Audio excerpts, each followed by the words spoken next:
ఆ, ఇది మీరు అడిగిన ఇది దుర్మార్గమా లేకుంటే ఇంకో వర్డ్ ఇచ్చేసారు ఏంటంటే ఇది దీనికి ఎవరు బాధ్యులు చేయాలని చెప్పి ఇది అవునండి. దుర్మార్గమా లేకుంటే మీరేదో ఆ, దుర్మార్గమా ఇంకోటి ఏంటన్నారు మీరు అంతేనా? ఆ అపచారం. అపచారం అపచారం కాదండి దుర్మార్గం.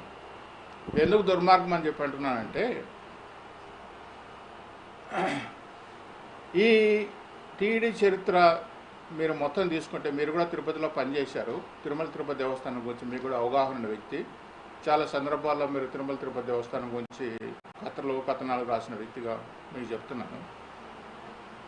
తిరుమలకు స్వామికి సంబంధించిన ప్రసాదాల తయారు కేవలం ఆవు నెయ్యి మాత్రమే కావాలి. ఈ ఆవు నెయ్యి ఎక్కడైతే లభ్యత దొరుకుతుందో అది కూడా తిరుపతిలో దేవస్థానంలో పనిచేసే ప్రతి ఒక్క ఆఫీసర్కి తెలుసు. తెలిసినా కూడా వాళ్ళ దగ్గర తీసుకోకుండా ఎవరో ట్రేడర్స్ అంటే నాకు తెలిసి దాదాపు తిరుమల తిరుపతి దేవస్థానంలో ప్రత్యక్షంగా కాకపోయినా పరోక్షంగా గత 35 సంవత్సరాల నుంచి అనుబంధం ఉంది.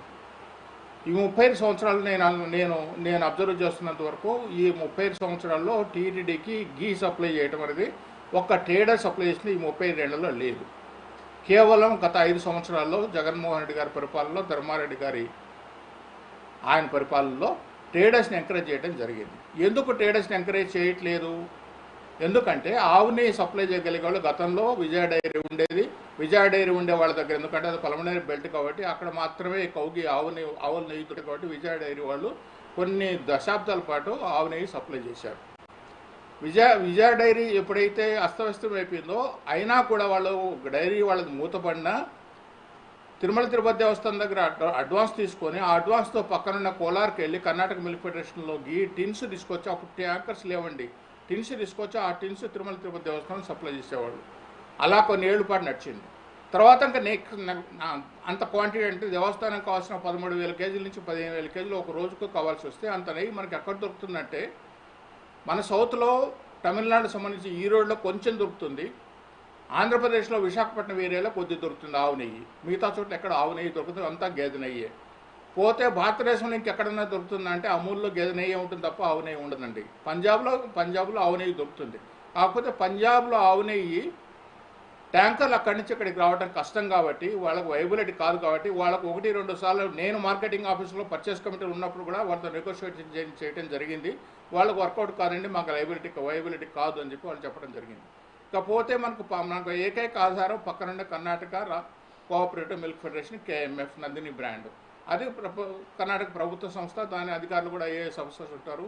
ఐఏఎస్ ఆఫీసర్స్ తోటి ఈఓతోటి మీటింగ్ పెట్టి నెగోషియేట్ చేసి రేటు తగ్గించి వాళ్ళతో తీసుకోవడం జరిగింది. ఇది పూర్తిగా వాళ్ళ దగ్గరే నెయ్యి దొరుకుతుందన్న సంగతి తెలిసినప్పుడు మనం ఇంతకంటే తక్కువగా రేటు దొరుకుతారు, ట్రేడర్స్ ఎంకరేజ్ చేద్దామని చెప్పి ట్రేడర్స్ని ఎంకరేజ్ చేయడం ఆలోచన రావడమే ఎంతకంటే దుర్మార్గం ఇంకోటి లేదు. ఈ దుర్మార్గానికి గురించి ఇంత చెప్పాల్సి వచ్చింది. అటువంటి ఆలోచన రావడమే ఇంతకంటే పెద్ద దుర్మార్గమైన విషయం కాదు, ఇంకొకటి ఉండదు.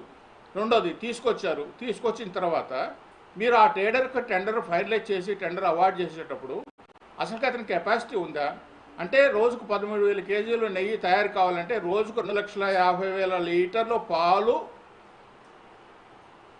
వెన్నగా తయారు చేసే కెపాసిటీ అతనికి కానీ అతనికి సంబంధించిన వాళ్ళకి కానీ ఉండాలి. ఆ వెన్నను బటర్ను తీసుకొచ్చి గీ కింద కన్వర్ట్ చేసుకునే అవకాశం కానీ వెసులుబాటు కానీ సౌలభ్యం కానీ అతనికి ఉండాలి.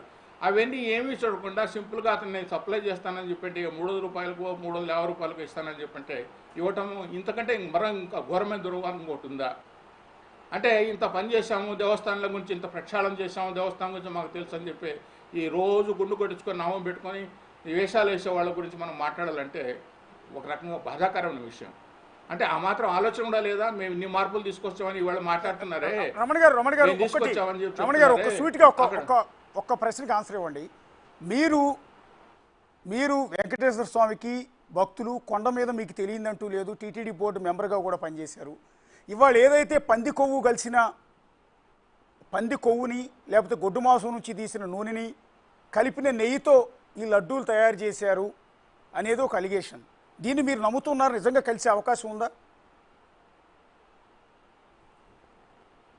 నేను చెప్పగలిగేది ఒకటేనండి. నిన్న కూడా ఉదయం నేనే స్టార్ట్ చేశాను. ఈ డిబేట్ మొత్తం నాతోనే స్టార్ట్ అయింది. నిన్నటి నుంచి ఇవాళ వరకు కూడా నేషనల్ మీడియాలో అంతా మాట్లాడుతున్నాను. ఇక్కడ ఆ రిపోర్ట్స్ ఏం చెప్తున్నాయంటే ఇక్కడ ఎవరైతే ట్రేడర్స్ ఉన్నారో మీరు ఈ ట్రేడర్స్ ఏఆర్ ట్రేడర్స్ ఆల్ఫా కానీ ఉల్ఫా కానీ ఎవడైతే కానీ ఈ ట్రేడర్స్కి ఇచ్చారో ఈ ట్రేడర్స్ ఏం చేశారంటే బయట దేశాల నుంచి బటర్ ఆయిల్ ఇంపోర్ట్ చేశారు.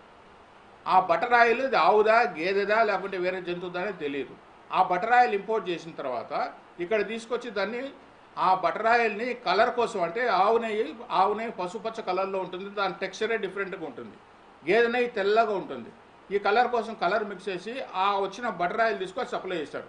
ఆ బటర్ ఆయిల్ ఆవుదా గేదెదా అని ఎక్కడ కానీ ఎవరు కానీ టెస్ట్ చేయలేదు. ఆ టెస్ట్ చేసే అవకాశం కానీ వెసులుబాటు కానీ తిరుమల తిరుపతి దేవస్థానంలో లేదు. ల్యాబొరేటరీ ఉంది కానీ ఇది నెయ్యి అని చెప్పి చూపగలుగుతుంది కానీ ఆ నెయ్యి ఆవు నెయ్యి గేదె నెయ్యి అనేది కాదు.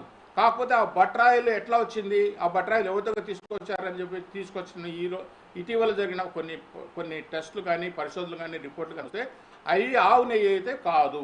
మరి ఏంటి ఆవు నెయ్యి కానప్పుడు ఆ బటర్ ఆయిల్ ఎక్కడి నుంచి వచ్చింది, ఏ జంతువుది అనుకున్నప్పుడు దాని గురించి డీటెయిల్గా లోతుగా అనాలిసిస్ చేస్తే బయటపడినవి ఏంటంటే కొన్ని వేరే జంతువులు, అంటే అది ఏదైనా కావచ్చు. సోయాబీన్ ఆయిల్ ఉంది, పామ్ ఆయిల్ ఉంది, తర్వాత కొన్ని ఫ్యాట్ వేరే వేరే ఫ్యాట్ మిక్స్ అయినాయి, కొన్ని వేరే జంతువులు ఇప్పుడు ఎట్లయితే బటర్ని తయారు చేయడానికి ఎక్కడైతే ఫ్యాట్ కంటెంట్ ఎక్కువ ఉన్న జంతువులు ఉన్నాయో ఆ జంతువుల్లోంచి ఫ్యాట్ కంటెంట్ తీసుకోవడానికి కలిపే మార్గాలు ఇవన్నీ. గతంలో మీరు చూస్తూ ఉంటారు ఆయిల్లో కూడా ఇటువంటి కల్తీలు ఎన్నో జరిగాయి, హోటల్స్ కూడా ఎన్నో సీజ్ చేశారని. అలాగా వచ్చిన ఆయిల్ అంటే పక్క దేశాల నుంచి బటర్ ఆయిల్ ఇంపోర్ట్ చేసి ఆ బటర్ ఆయిల్ని ఇంపోర్ట్ చేసిన ఆయిల్ని ఇక్కడ కల్తీ చేసి దేవస్థానానికి సప్లై చేశారు. అందుకే ఆ వాసన లేకుండా పోయింది, ఆ సుగంధం లేకుండా పోయింది.